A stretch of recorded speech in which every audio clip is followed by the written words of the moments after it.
I watched my husband's lawyer slide the settlement agreement across the mahogany table, and I signed without a single tear. Everyone in that conference room thought I'd broken. They had no idea I'd just handed Marcus exactly what he deserved. Let me take you back to when I thought I had it all figured out. My name is Julie, and 6 years ago, I married Marcus Chin in a waterfront ceremony in Charleston, South Carolina. He was a commercial real estate developer, sharp suits and sharper ambition. I was a CPA finishing my master's degree, the kind of woman who color-coded her budget spreadsheets for fun. We met at a charity gala. He told me I had the most beautiful smile he'd ever seen. 3 months later, he proposed on a beach in Hilton Head. I thought I'd won the lottery. The first 2 years were what you'd call picture perfect. We bought a colonial-style house in a gated community outside Charlotte, North Carolina.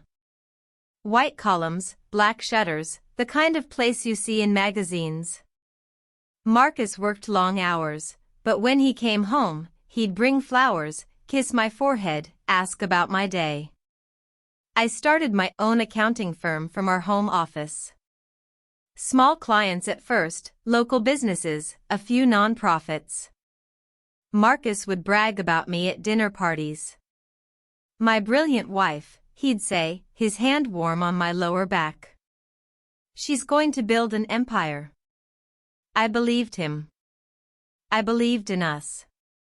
If you've ever felt that kind of hope, that certainty that you'd found your person, drop a comment and tell me where you're watching from. Because what I'm about to tell you next changed everything. It started small. A forgotten anniversary dinner. A business trip that ran 2 days longer than planned. Marcus coming home smelling like perfume that wasn't mine, something floral and expensive. It's from hugging clients, he'd say, barely looking up from his phone. You know how it is. I did know. I hugged clients too. I never came home smelling like someone else's cologne. Then came the credit card statement I wasn't supposed to see. It arrived at my office by mistake, one of Marcus's corporate cards. Dinners at restaurants we'd never been to together. Hotel charges in cities where he claimed he'd stayed with his business partner, David. A jewelry purchase for $3,000. I never received any jewelry. When I asked him about it, Marcus's face went cold. Not angry. Just empty. You're going through my statements now, he said quietly. That's what we're doing? You're checking up on me like I'm some criminal? I felt my chest tighten. Marcus, I'm not, I just want to understand. You want to understand? He set down his fork with deliberate precision.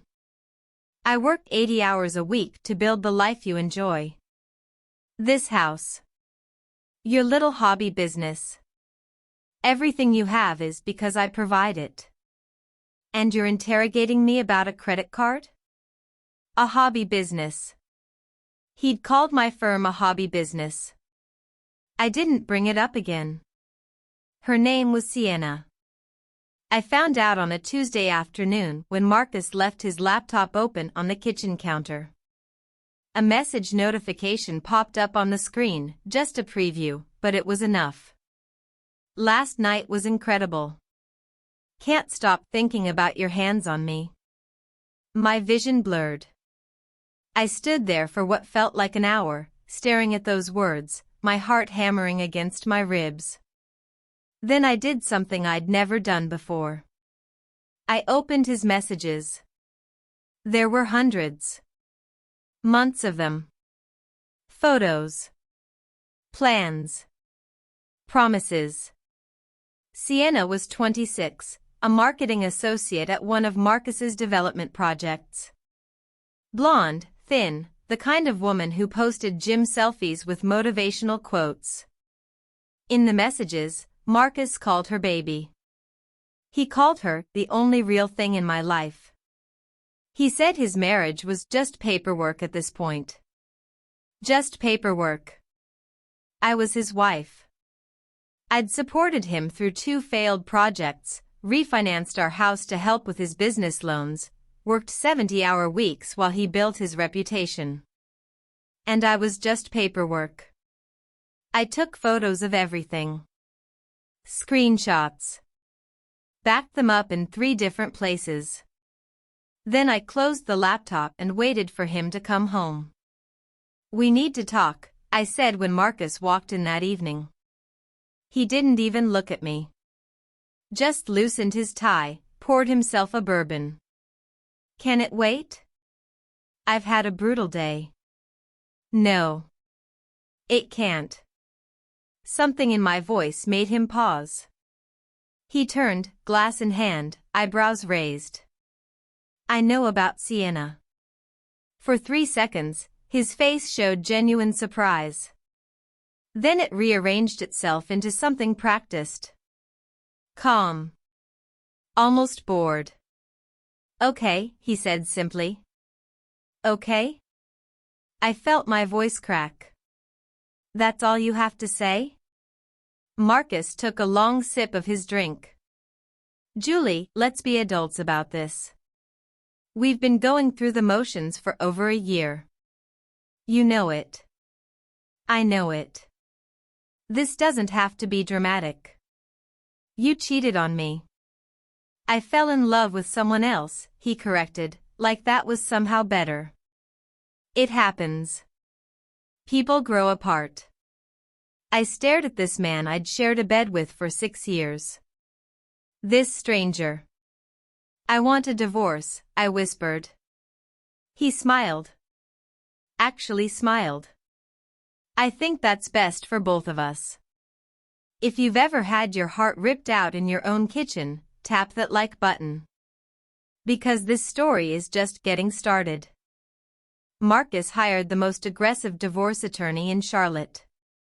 Gerald Baxter, a man who looked like he ate Mercy for breakfast. Our first mediation session was a master class in humiliation. "My client is willing to be generous," Baxter announced, spreading documents across the conference table.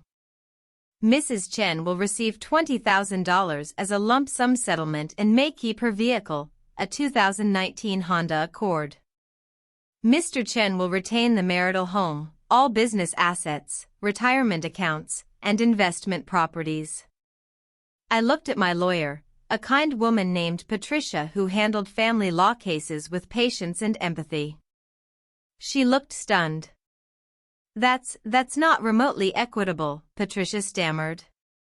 Mrs. Chen contributed significantly too. Mrs. Chen ran a small bookkeeping business from the home, Baxter interrupted smoothly. "My client's income is 30 times her annual earnings. The house was purchased primarily with his capital. The investment properties are titled in his name. Mrs. Chen has no legal claim to assets she didn't earn." Marcus sat beside his lawyer, hands folded, face neutral. Like he was reviewing a business contract. Like I was nothing. "I refinanced our house to help your business," I said, my voice shaking. "I co-signed loans. I worked weekends while you." "And I paid them back," Marcus cut in coolly. "With interest." "You want to talk contributions?" "I paid for this divorce process. I'm paying your lawyer right now." "You're welcome." The room felt like it was shrinking. "We also have evidence," Baxter continued, "that Mrs. Chen has been emotionally unstable during this process. Checking my client's private communications without permission. Obsessive behavior. We're prepared to make this very difficult if she doesn't accept the settlement." I looked at Patricia. She gave a tiny, helpless shake of her head. Marcus was going to win. He had the better lawyer, the bigger bank account, the ruthless strategy. I was going to lose everything. That night, I sat in my home office, the room that would soon belong to someone else, and I opened my laptop. Not to cry. Not to beg. To work. Because here's what Marcus didn't know. I wasn't just a CPA with a hobby business. I was a forensic accountant with a specialty in asset tracing and fraud detection. I'd spent the last 6 years building a client list that included law firms, insurance companies, and the North Carolina State Bureau of Investigation. I was very, very good at finding money that people tried to hide. And Marcus? Marcus had been hiding money for 2 years. I'd noticed the discrepancies months before I found out about Sienna. Small things at first. Business expenses that didn't quite add up. Property titles transferred to shell LLCs, rental income that somehow never appeared on our tax returns. I'd ignored it because I trusted him. Because I didn't want to believe my husband was committing tax fraud and asset concealment. Because I was trying to save our marriage. But now? Now I had nothing left to save. I pulled up the files I'd been quietly copying for the past 4 months. Bank statements Marcus thought I didn't have access to. Corporate documents he'd hidden in a locked file cabinet. I'd found the key taped under his desk drawer. Email exchanges with his accountant about creative restructuring. Marcus had hidden approximately $2.3 million in assets. Real estate titled under shell companies. Cash deposits into accounts I wasn't supposed to know existed. Investments in Sienna's name. Yes, he'd been stupid enough to put assets in his girlfriend's name. He'd been preparing for this divorce for over a year. Systematically moving money, protecting his wealth, positioning himself to leave me with almost nothing. But he'd made one critical mistake. He'd underestimated his wife. Comment below if you've ever been underestimated by someone who should have known better. Because this is where everything changed. I showed up to the next mediation session with a leather portfolio and a calm smile. "I've reviewed the settlement offer," I said quietly. "And I'd like to propose a counteroffer." Baxter leaned back in his chair, amused. "Mrs. Chen, we've been more than fair." "I want the house," I interrupted. "All investment properties. The vacation condo in Asheville. The commercial properties on Davidson Street. And full ownership of Chin Development LLC." The room went silent. Marcus actually laughed. "You're insane." "Probably," I agreed. "So here's my alternative proposal. I'll take nothing. $20,000 in my car, exactly as you offered. But in exchange, Marcus keeps everything. All of it. Every property, every account, every single asset, including the ones he thinks I don't know about." Patricia grabbed my arm. "Julie, what are you?" "Including," I continued, my eyes locked on Marcus, "the properties titled under Westfield Holdings LLC. The rental income accounts at First Union Bank. The investment portfolio managed by Henderson and Associates. And the commercial property he purchased last year through Cascade Development Corp., the one with the title in Sienna Whitmore's name." Marcus's face drained of color. "I have documentation for all of it," I said softly. "Bank statements. Corporate filings. Email chains discussing how to minimize visibility for tax purposes. I'm prepared to accept your settlement exactly as offered, Marcus. You can keep everything." Baxter's pen had stopped moving. He was staring at his client. "The IRS, however, might have some questions," I continued. "About income that was never reported. About rental properties that somehow generate no taxable revenue. About the creative ways you've been restructuring assets to avoid proper disclosure. But that's between you and them." I just want my 20,000 and my Honda. The silence stretched for 10 excruciating seconds. This is blackmail, Baxter finally said. No, I corrected. Blackmail would be threatening to report information in exchange for money. I'm doing the opposite. I'm offering to take less money and walk away quietly. Whether I report what I've found to the appropriate authorities is entirely separate from our divorce settlement. That's just my civic duty as a CPA who's discovered evidence of potential tax fraud. I watched Marcus's jaw clench. Watched him realize I'd just trapped him in a corner of his own making. You'll have my answer by Friday, I said, standing. I'm sure your lawyer can explain the implications. Marcus didn't call. Didn't text. For 3 days, I heard nothing. I went to work. Saw my clients. Ate dinner alone in my soon-to-be former house and waited. The fear tried to creep in. What if he called my bluff? What if he had better lawyers, better connections? What if I'd just destroyed my only chance at any settlement? But every time I doubted myself, I'd open my files. Look at the numbers. The hidden accounts. The fraud.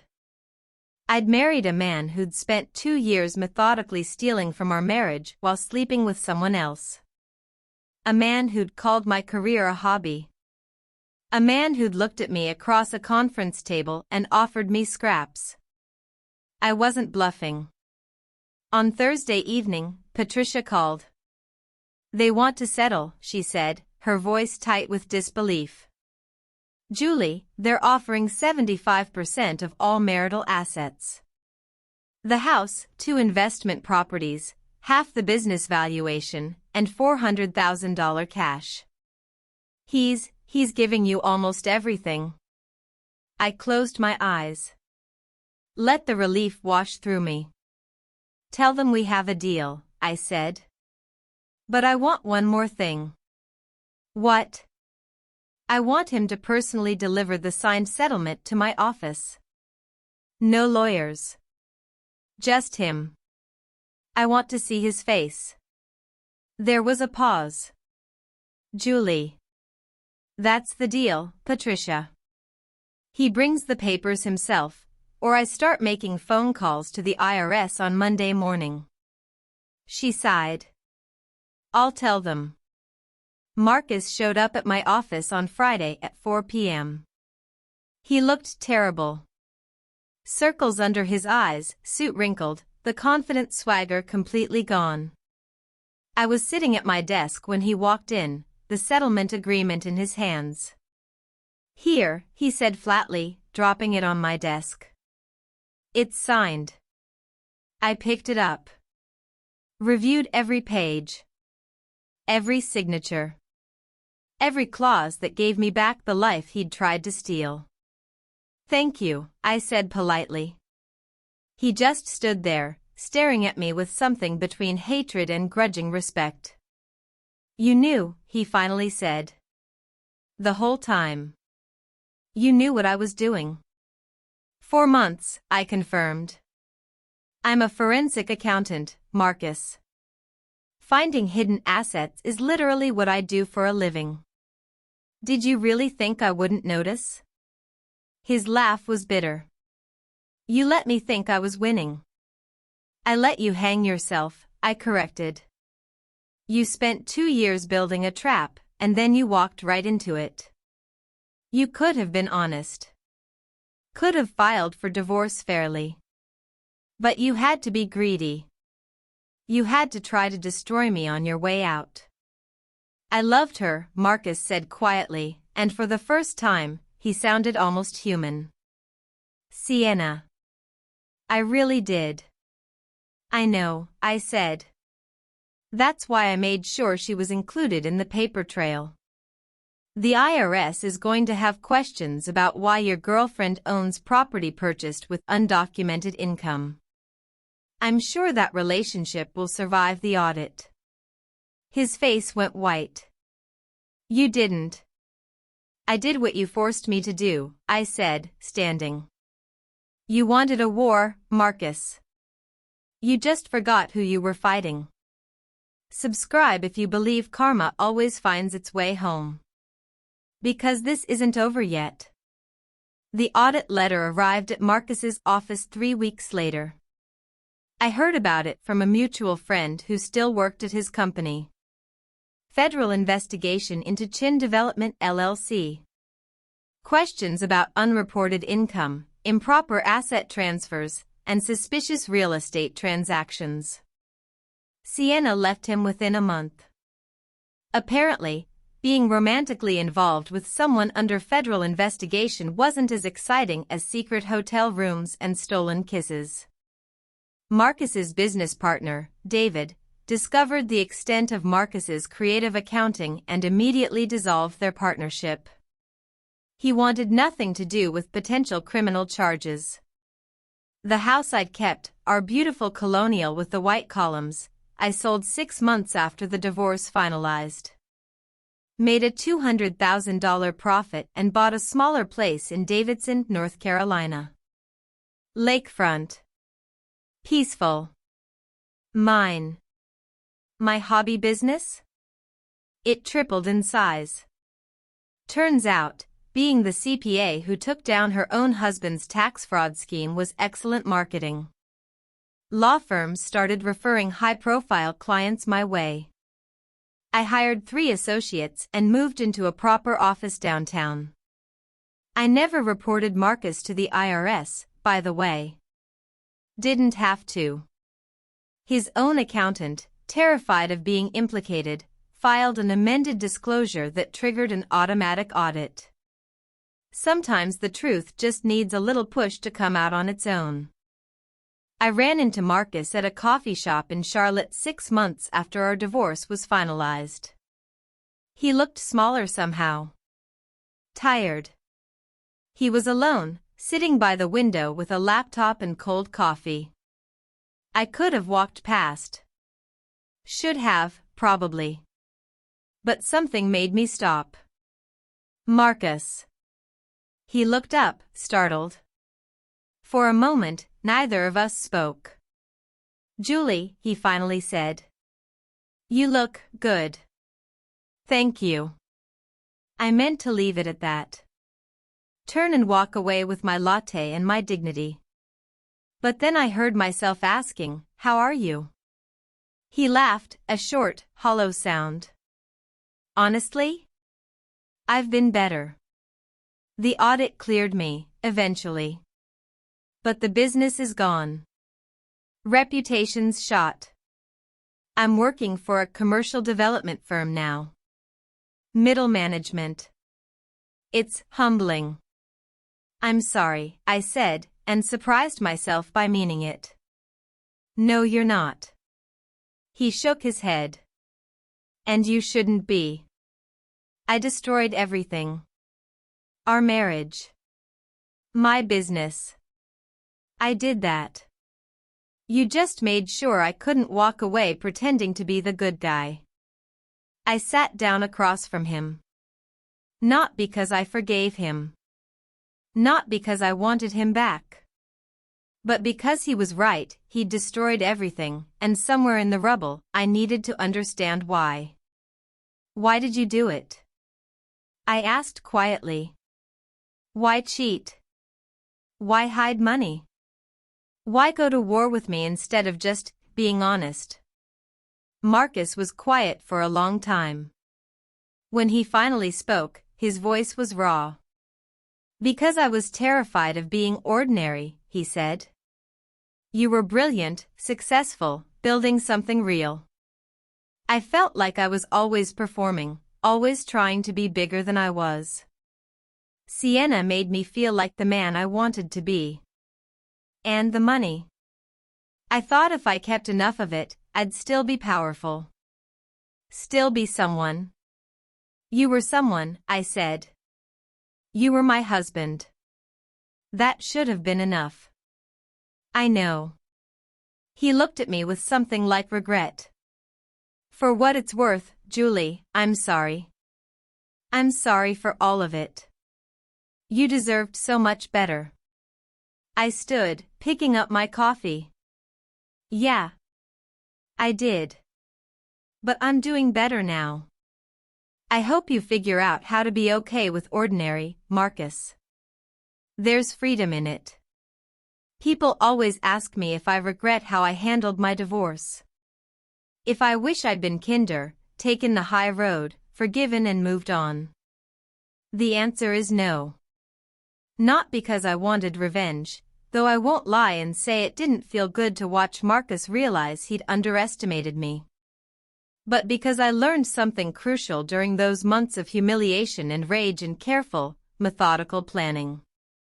Sometimes protecting yourself requires being willing to fight back.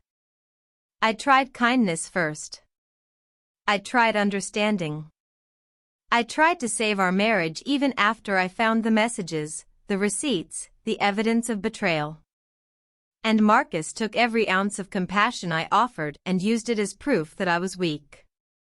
He thought I'd cry and accept his scraps because I loved him. Because I was conflict-averse and soft-spoken and preferred spreadsheets to confrontation. What he didn't realize was that gentle people can still have steel spines. That quiet women can still demand justice. That underestimating someone isn't a strategy, it's a gift. I didn't destroy Marcus. He destroyed himself. I just refused to go down with him. My life now is smaller in some ways. I don't live in a gated community. I don't go to charity galas or pretend to laugh at rich people's jokes. But I have a business I built with my own hands. I have a house I paid for. I have peace. And every time a new client walks into my office, usually a woman, usually going through a divorce, usually terrified, I tell them the same thing. Document everything. Know your worth. And never, ever let someone convince you that protecting yourself makes you the bad guy. If this story hit home, if you've ever had to choose between being nice and being respected, leave a comment and let me know. Share this with someone who needs to hear it. Subscribe for more stories about women who refuse to be erased. It's been 2 years since my divorce finalized. 2 years since I sat across from Marcus in that coffee shop and realized I didn't hate him anymore. I didn't love him either. I just didn't feel anything. That's the real victory, I think. Not the money. Not the house. Not the satisfaction of watching his carefully constructed empire crumble. The real victory is indifference. Marcus wanted to keep me small. He wanted me to accept being called a hobby, being treated like collateral damage, being erased from the story of his success. Instead, I became the woman who knew her value. Who documented the truth. Who refused to accept less than she'd earned. Some people will call that cold. Calculating. Unforgiving. I call it survival.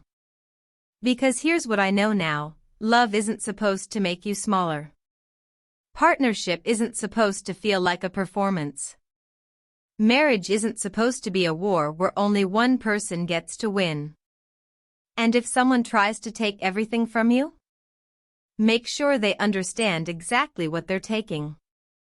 Sometimes the best revenge isn't what you do to them. It's what you refuse to let them do to you. My name is Julie. I'm a forensic accountant. I'm a business owner.